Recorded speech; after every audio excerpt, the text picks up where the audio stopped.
My unfaithful wife packed her bags and left for a business trip, but a couple of months later, I accidentally found out that she had cheated and gone to live with other men.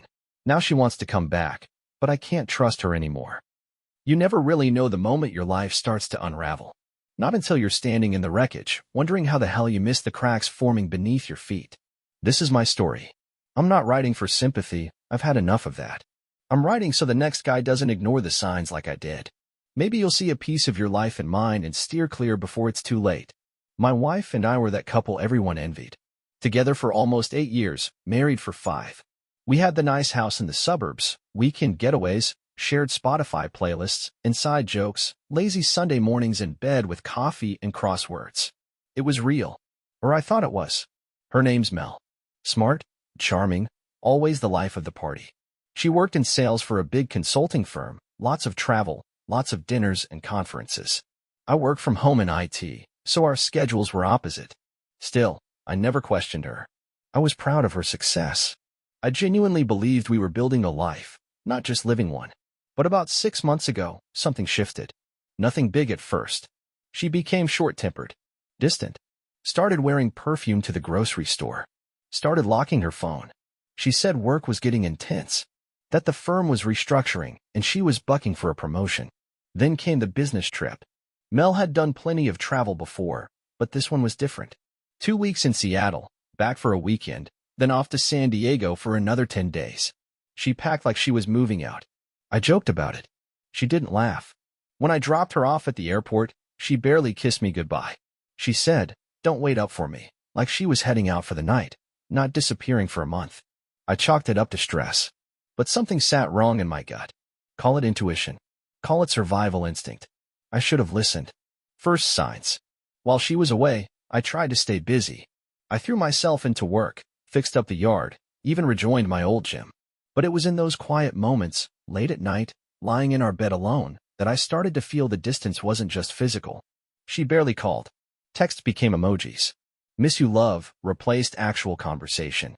Every time I asked how things were going, she replied with vague phrases like busy but productive or can't talk now meetings. Then one night, I got a text from a number I didn't recognize. No words. Just a photo. It was blurry, taken from a distance, but it showed Mel. My Mel. In a bar. Holding hands across a table with some guy I'd never seen. She was laughing, her head thrown back, completely at ease. At first, I thought it was a mistake. A sick joke. But then the messages kept coming. Over the next week, I received 5 more photos. Always her. Always a different man. Different cities. Different bars. Same smile. Someone wanted me to know. The night I got the 6th photo, I didn't sleep. I sat in the dark, phone in hand, replaying every conversation we'd had since she left. Her voice sounded different in my head now. Hollow, like she was speaking through a filter. Like I was hearing an echo of who she used to be. I stopped pretending. I started digging. First thing I did was open up our shared laptop. Mel rarely used it anymore. She had her work-issued MacBook, but she'd logged into her Gmail account once months back and forgot to log out. Her inbox was mostly work junk, but I knew how she operated. Mel didn't delete things. She archived them. I searched her email for hotel confirmation. Hundreds of hits. Most were legit work trips, but one thread stood out. Weekend escape love, Airbnb reservation. The email was dated 2 weeks before her Seattle trip. The reservation was for a lake house in Oregon. 2 guests. A Friday to Monday stay. And the sender? Some guy named Lucas T. I checked her calendar. That weekend, she'd told me she was in Portland for a marketing summit. I stared at the screen, heart pounding, jaw clenched. That wasn't a summit. That was a getaway. With him. The rabbit hole. Once you start pulling at a thread, everything unravels fast. In her Gmail, I found Uber receipts. Late-night drop-offs nowhere near her hotel. $60 rides across town. Dinner bills from steakhouses she never mentioned. An Amazon order for lingerie that had never been delivered to our home. I checked her Venmo. Payments to names I didn't recognize. One for drinks cocktail glass. Another labeled THX for the amazing weekend love. She had never sent me a heart emoji in a Venmo payment. Then came the Facebook tags. Mel was careful. She never posted anything herself. But her guard dogs weren't as sharp. One of her coworkers had tagged her in a group photo from a rooftop bar in San Diego. Mel was there, wearing the same dress she wore in one of the anonymous photos I'd received.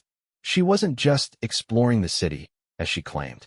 She was holding hands with another man, half turned toward him, their faces close like they were mid-whisper. It wasn't the physical betrayal that crushed me. It was the ease with which she lived the lie. The way she could come home, kiss me on the mouth, and tell me she loved me like she hadn't just spent a weekend with someone else's sweat still on her skin. The stranger who helped me see. That's when I decided to reply. I texted the number that had been sending the photos. Me. Who are you? Them. A friend. Someone who hates cheaters. Me. Why me? Them. Because she's doing it to you. And she's not done. Thought you deserved to know. Then they sent the bomb. A video. It was Mel. I could tell by the laugh. God, I used to love that laugh. She was walking hand in hand with a man through the lobby of a hotel. They kissed in the elevator. Not a casual kiss. A full-body lean, lips locked, eyes closed, both of them lost in each other. Timestamp, 3 nights ago. While I was sitting at home, missing her. While she was texting me, I'll call you tomorrow, babe. Super tired tonight. I didn't cry. I didn't scream. I watched that video 4 times, then calmly transferred everything. Emails, texts, screenshots, the video, to a folder labeled Truth. I backed it up 3 times. Flash drive. Cloud. External hard drive. I wanted to be ready. Not just emotionally, but legally. That was when the bitterness began to curdle into something sharper. I stopped feeling like a victim. I started thinking like a man with a plan. The return. Mel came back 2 days later. Breezed into the house like nothing had changed. Kissed me on the cheek. Dumped her suitcase by the stairs, and said, God, I'm exhausted. That was the longest flight of my life. I said nothing. Just watched her. She unpacked while I cooked dinner. She showered while I poured wine. She sat across from me at the table and said, It's so good to be home. And I smiled. Because it was good, for me. I'd never been so clear-headed in my life. Then she leaned forward and said it. I've been thinking. I might take some time off. Stay home a bit more. I've missed you. That was when it hit me. She was setting up her return. She had scratched the itch. Played out her little adventure. And now she wanted to come back to the man who kept the lights on, who folded her laundry, who listened to her rant about work. She didn't want me. She wanted the role I played in her life. The safe space. The warm bed. The man who didn't ask too many questions. But I wasn't that man anymore. The night I decided to confront Mel, everything felt unnaturally calm. There's this eerie stillness before a storm, when the wind dies and even the birds go quiet. That's what our house felt like. Peaceful. But not in the good way. The peace of a graveyard. She was on the couch, wrapped in a blanket, scrolling her phone. Probably texting one of them. Or maybe just pretending to be normal. She glanced up as I walked in, smiling like nothing had changed. Hey babe, she said. Can we do Thai tomorrow night instead of Mexican? I stood in front of her, holding the flash drive in my hand. Didn't say a word. Just watched her. Her smile faltered. What's wrong? I didn't answer. I walked to the TV, plugged in the USB, and turned the screen on. She started to say something, but stopped when she saw the folder open. Truth. I clicked the first video. The hotel lobby one. Her and Lucas, hand in hand, the kiss in the elevator. She bolted upright. Wait, what the hell is this? I didn't speak. Just stared at her while the next video played, her at the rooftop bar in San Diego. Laughing with some other guy. His hand on her thigh under the table. Her face turned toward him like they were already in bed. Brian, she said, her voice rising. Where the fuck did you get these? I clicked the final photo. Her sitting on a hotel balcony in a robe, holding a glass of champagne, with someone else's legs clearly visible next to her. His tattooed arm resting on her bare thigh. Then I finally spoke. How many? She froze. I could see her brain spinning behind her eyes. Trying to do the math, not of how many men, but how many I knew about. Brian. I don't know what this is. These could be fake. Deepfakes. You know how that AI stuff works. I laughed. Actually laughed. Not because it was funny, but because that was the best she could come up with. You seriously think I believe that? That your coworkers, these cities, those hotels, the outfits I saw you pack with my own eyes, that it's all some CGI conspiracy. She stood up. Okay, fine. Fine. I kissed someone. One time. It was stupid. I was drunk, and it meant nothing. I stared at her. Try again. She folded her arms, like she was settling into a courtroom cross-examination. Look, Things have been distant between us lately. I was lonely. I made a mistake. But I didn't sleep with anyone. That's when I opened my phone and hit play on the voicemail I'd saved. Mel's voice. Breathless. Giggling. Whispering, "You're so much better than him. I wish I could just stay in bed with you forever," followed by a man's voice. "Then do it, baby. He doesn't need to know." Her face drained of color. Game over. The collapse. She sat down slowly, like her legs wouldn't hold her weight anymore. "Okay," she whispered. "Okay. You found out." No apology. No explanation. Just resignation. That's when I saw her for what she really was, not the woman I fell in love with, but a stranger wearing her skin. I sat across from her and asked again, quietly this time. "How many?" She stared at the floor. "3, she finally said. I nodded. 3 I can prove. So it's more." She didn't deny it. Just started crying. Not sobbing. Just quiet tears, like she was mourning something already dead. "You weren't supposed to find out," she said. I stood up. That was the final nail. I wasn't supposed to find out? She looked up. Her eyes bloodshot. Face flushed. "I mean, it wasn't supposed to hurt you. It wasn't supposed to be like this." I picked up the flash drive and pocketed it. "Yeah, I know exactly what it was supposed to be. You got bored. Wanted to feel desired again. You went looking for excitement, and you found it. But now you want to come back to the boring guy who pays the bills and folds the laundry. Sorry, Mel? That guy doesn't exist anymore." She rushed toward me. "Brian, please. I was stupid. I was confused. But you're the one I love. I see that now. I want to fix this." I stepped back. "I don't." The aftershock.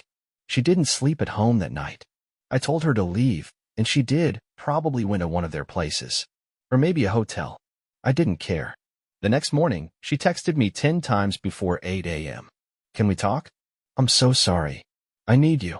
Let's go to therapy. Don't throw everything away." Funny how cheaters always talk about what you're throwing away. I didn't respond. I went to a lawyer. Turns out, in our state, adultery matters. Especially when you've got documented proof and timestamps. I had all of it. When I served her the divorce papers a week later, she cried again. Said she felt betrayed. I didn't laugh that time. I just looked her in the eye and said, "Now you know how it feels." She cried when she got served. Big tears. The kind she used to save for funerals or Lifetime movies. She kept saying, "Brian, please, we can work this out." I didn't say a word. Just handed her the envelope, turned around, and walked away. That was the first real moment of silence between us in years. The kind that meant something.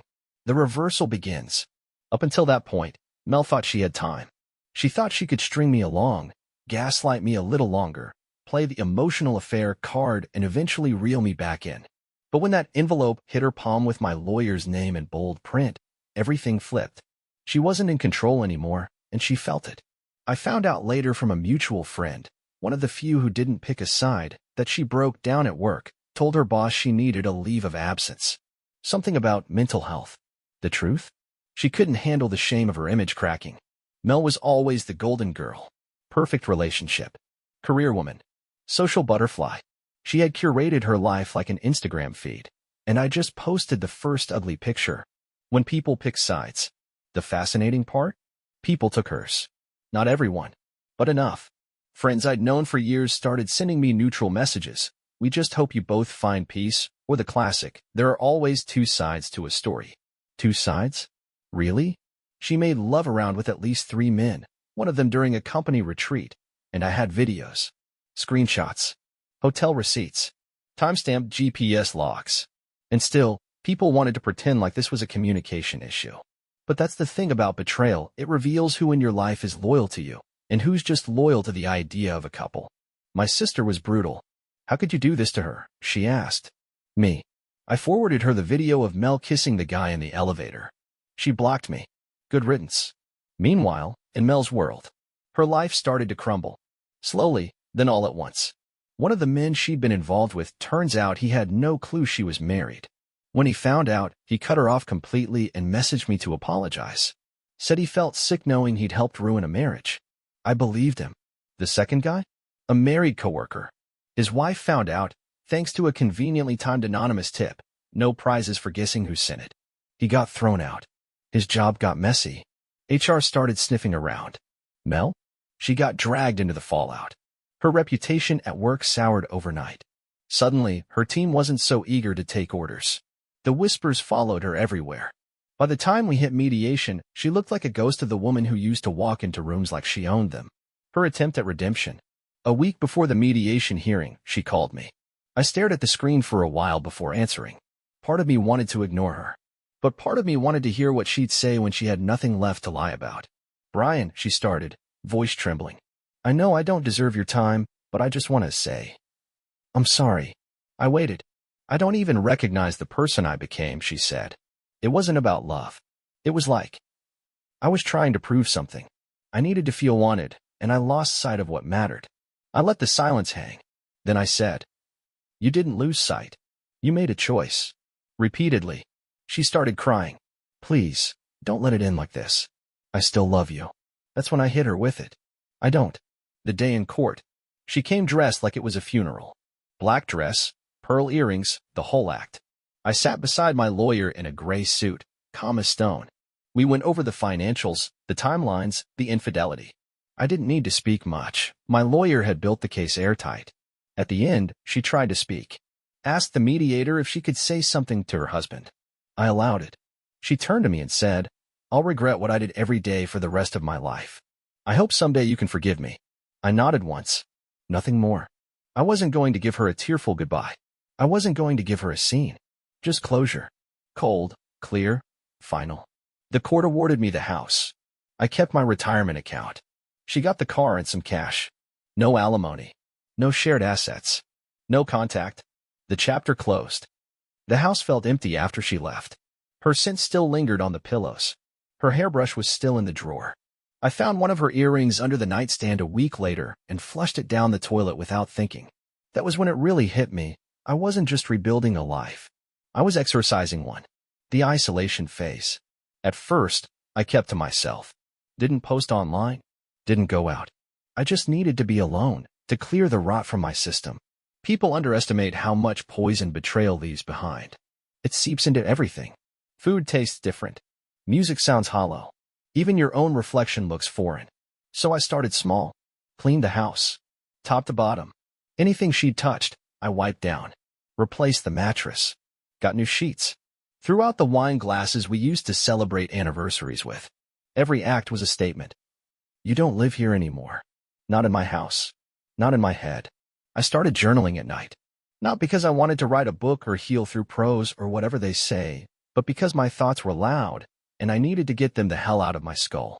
And most nights, I ran. 3 miles. Then 5. Then 10.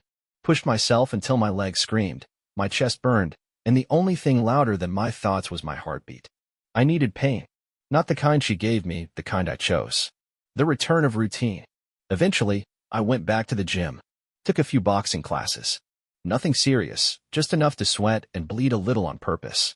The first time I landed a solid hit on the bag, my knuckles split open. I stared at the blood, and for a second I smiled. It felt earned. Work picked up again. I poured myself into it. Took extra hours. Picked up a freelance side hustle. Not for the money, I was doing fine, but to stay sharp. Stay distracted. A man with too much free time is a haunted house. Friends start to circle back. Funny thing happens when people realize you're not a wreck. They come sniffing around again. The same ones who stayed quiet during the storm started reaching out. "Hey man, just checking in. Saw your post. Glad you're doing better." I wasn't bitter. I just didn't respond. I had learned something. Silence isn't just the absence of noise, it's a filter. It shows you who sticks around when you've got nothing to offer but pain. That list was short. My best friend Nick never left. Neither did my cousin Evan. We grabbed beers every other weekend, and for once, they let me not talk about it. We just existed. Talked football. Argued about movies. It helped more than any therapy ever could. The woman with the camera. I met her at a local park during one of my evening runs. She was standing by the lake, taking pictures of the water. Simple stuff. The way the light hit the ripples. The curve of a duck's wing mid-glide. She was crouched low, so focused she didn't hear me jogging up until I almost bumped into her. "Sorry," I said. She looked up and smiled, not the polite kind. The real kind. The kind that hits you like a breeze in August. Honest, effortless, and entirely unbothered. "No worries," she said. "You've got a good stride. Distance runner. Trying to be." Looks like you're doing fine to me. We didn't exchange numbers. Didn't flirt. Just talked. For 20 minutes about everything and nothing. Her name was Claire. She lived a few blocks from the park, did freelance photography and worked part-time at a local art center. That night, for the first time in months, I slept through the night. Red flags and clear eyes. Claire and I crossed paths again a few days later. Another run. Another conversation. Eventually coffee. Then lunch. I didn't rush anything. Didn't project. I had no energy left for illusions. And she never pried. She knew there was damage in me, but she didn't try to fix it. She just sat with it. That was enough. She didn't remind me of Mel. At all. Where Mel had been fire and spectacle, Claire was quiet strength. No game playing. No performance. When I told her, briefly, what had happened, she didn't blink. She just said, "I'm sorry. You didn't deserve that." That was it. No pity. No judgment. Just understanding. Learning to feel again. We kept things slow. I wasn't ready for intimacy, and Claire never pushed. We talked. Walked. Spent time in bookstores. She introduced me to jazz. I taught her how to grill steaks. There were moments I flinched, when she reached for her phone, when she laughed at a text, when she said she had plans I wasn't part of. That trauma doesn't vanish overnight. But she always noticed. And she always said the right thing. Want me to show you who I'm texting? No, I'd say. I trust you. And I meant it. Eventually, the flinching stopped. The house becomes a home again. The house changed too. The room we once shared, the room that had felt like a mausoleum, became mine again. I repainted the walls, changed the furniture, built my own desk from scratch. The day I finally hung photos again, Claire stood behind me, arms around my waist, and whispered, "Looks good. Clean. Solid." I realized then she wasn't talking about the room. I hadn't thought about Mel in weeks. That's not bravado. It's just truth. There comes a point where the ache dulls, where her name doesn't hit like a brick to the chest anymore. You stop waiting for closure. You stop needing it. You just move on. Then she messaged me. The text. It was a Tuesday afternoon. I was between meetings, stirring my coffee, half watching the steam curl off the surface. My phone buzzed. "Mel. Hey, I know I probably shouldn't be texting, but I saw the picture of your new living room on Facebook. It looks beautiful. You always had such good taste." It was like someone reached through my phone and slapped me with a memory. Not the good kind. The kind that smells like cheap perfume and betrayal. I stared at the screen for a long time before locking it and tossing the phone on the couch. A letter follows. A few days later, a letter arrived. Yes, a physical letter. Handwritten. Like she wanted it to feel more sincere, more human. The envelope was soft beige, the kind people use for wedding invites or apologies too big to text. Inside, 3 pages. Blue ink. No smudges. Carefully written. Practiced. She started with small talk. Talked about the cat we almost adopted. A recipe we used to make on rainy Sundays. Then came the apologies. I've had a lot of time to reflect. I've been in therapy.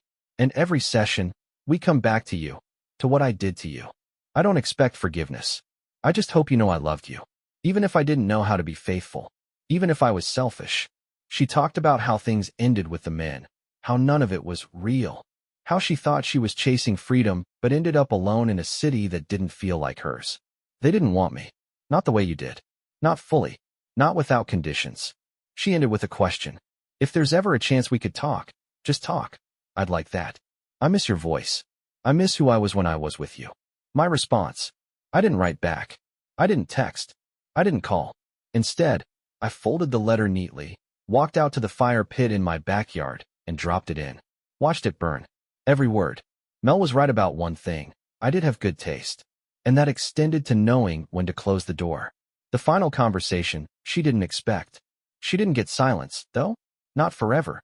3 weeks later, by pure coincidence, or maybe fate, I ran into her. Whole Foods, of all places.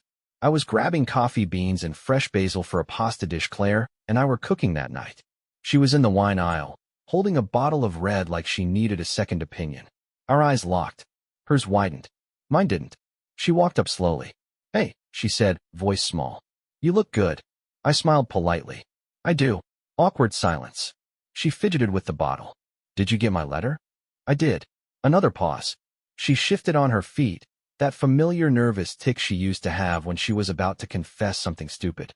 "I meant every word," she said. I know you probably hate me. I still think about us. That's when I stepped forward, looked her square in the eyes, and said something I never imagined I'd say. I hope you heal, Mel. I really do. But you don't get to have access to me just because you regret losing me. She flinched. I could see it, the way the truth hit. Not cruel, not angry, just final. She nodded. You're with someone, aren't you? I am. Is it serious? Yes. She blinked fast, like tears were threatening. Is she better than me? I didn't hesitate. She's honest. That was the last thing I ever said to her. When you've been betrayed, truly, deeply betrayed, trust isn't just a scar. It's a fracture in your foundation. Every glance, every late reply, every "I'll be home late" becomes a spark to old kindling. But here's the thing most people won't tell you. Rebuilding isn't about finding someone you trust. It's about learning to trust your own judgment again. The quiet test. Claire and I had been dating for about 6 months when she left town for a weekend photography workshop. It was nothing. Just 2 nights. One stayed over. She even invited me to join, but I had work and told her to go have her time. She kissed me goodbye, said she'd text when she arrived, and that was it. But when night fell and I sat on the couch, alone, quiet, no noise except the hum of the fridge, I felt it. That old familiar tightness in my chest. The itch to check. The irrational urge to go looking for what wasn't there. Instead, I stood up, walked to the bathroom, looked myself in the mirror, and said it out loud. She's not Mel, and you're not that guy anymore. Then I went for a run. 5 miles. Fast. Hard. Ran until the thoughts shut up. When I got back, she'd texted. Got in safe. Hotel's cute. Miss you already. I sat on the porch and smiled to myself like an idiot. Claire never had to prove she was different. She just was. She never posted cryptic captions. Never hid her phone. Never gave me reasons to doubt her. She told me where she was. But more importantly, she wanted me to know. She shared her day not because she felt obligated, but because it felt natural. She never made me chase her for emotional crumbs. And when I told her I had trust issues, she didn't flinch. She just said, I don't expect you to trust me right away. Just don't lie to yourself and say I'm her. Let me be me. That was the moment I realized I didn't have to protect myself from her. I just had to stop dragging the past into the present. Learning to trust myself again. That part took longer. I started journaling again, this time not about pain, but progress. I wrote about how I handled things. How I stayed calm when she was late because her shoot ran long. How I communicated without accusations. How I said, that made me feel weird, instead of, you're hiding something. Every page became a little proof that I wasn't broken anymore. And when we fought, and we did fight, it wasn't cold or manipulative. It wasn't silent treatments or twisted logic. It was 2 adults disagreeing, then finding common ground. I'd never had that before. Not really. Meeting her parents. I'll admit, I was nervous. Her dad was ex-military. Her mom was an elementary school principal. I expected stone faces and loaded questions. Instead, her mom hugged me the moment I stepped in and said, so you're the one who got her smiling again. Over dinner, her dad poured me a whiskey and said, I don't care about your past. Just keep her safe. Emotionally, too. I nodded. That's the plan. We clinked glasses. Nothing else needed saying. The big moment. It happened one morning, unexpectedly. We were sitting in her apartment, eating French toast she'd burnt on one side. She was in sweats, hair messy, no makeup, laughing at some dumb meme she'd read out loud in a British accent. And just like that, it hit me. This wasn't a rebound. This wasn't a distraction. This was real. So I told her. Not some movie monologue. Just 6 words. You make me feel safe again. She blinked, then smiled that same smile she gave me at the lake the first time we met. I feel safe too, she whispered. That was it. That's when I knew. We were building something honest. Not perfect, not flashy, but true. It's been over 2 years since Mel's lies detonated the life I thought I'd built. Feels longer. Feels like someone else's story, sometimes. But when I look in the mirror now, I see the man I was always supposed to become. Not because she broke me, but because I didn't stay broken. Where Mel ended up. I'd be lying if I said I didn't keep tabs at first. Curiosity? Morbid impulse? Maybe a little pride, still nursing its wounds. Last I heard through a mutual acquaintance, she left the firm. Couldn't take the whispers, the looks. Apparently, the guy she tried to make it work with left within months. Typical. The foundation wasn't love, it was secrecy. Once the thrill died, so did the interest. She moved back to her hometown, started over, changed her last name, deleted most of her social media. I got a final message from her about a year ago. No drama, no seduction, just 2 words. I'm sorry. I didn't respond. Not because I was bitter, but because I finally didn't need to. What I learned. You go into marriage thinking betrayal is the worst thing that could happen. It's not. The worst thing is losing yourself so completely in someone that when they walk away, they take your identity with them. But that's also where the beauty of rock bottom lies. Because once everything is gone, once the lies are burned down to ash, you get to decide who you are without them. And I decided I would be a man who doesn't tolerate dishonesty. A man who rebuilds, not relives. A man who lives fully and fiercely, not cautiously. Claire and I, we've been together 1.5 years now. I still check in with myself every so often, still catch a flicker of those old scars in unexpected places. But they don't bleed anymore. She doesn't complete me. That's the thing. No one should. She compliments me. We built something real, brick by brick, day by day. Not with grand gestures, but with consistency. Kindness. Conversations at midnight. Trust built in the spaces where silence used to live. I asked her to move in last month. She said yes. We're not rushing the rest. No ticking clocks. Just life. Honest life. Advice for the one who's in my shoes right now. If you're reading this because you're where I was, because your wife, husband, partner, whoever, stepped out, lied, wrecked your peace, here's what I'll tell you. You are not weak for feeling destroyed. That pain? It means you were all in. That's nothing to be ashamed of. Don't seek revenge. It's hollow. Trust me. The world will humble them far better than you ever could. And while they burn in the fallout, you'll be out there living free. Document everything. Betrayal is emotional, but divorce is legal. Be smart. Be methodical. Don't let your anger write the check your future has to cash. Don't rush to heal. That pressure to move on? Sit in the ruins. Let it burn through you. Then walk through the ashes and build again. Choose better. Not prettier. Not richer. Better. Better for your heart. Better for your peace.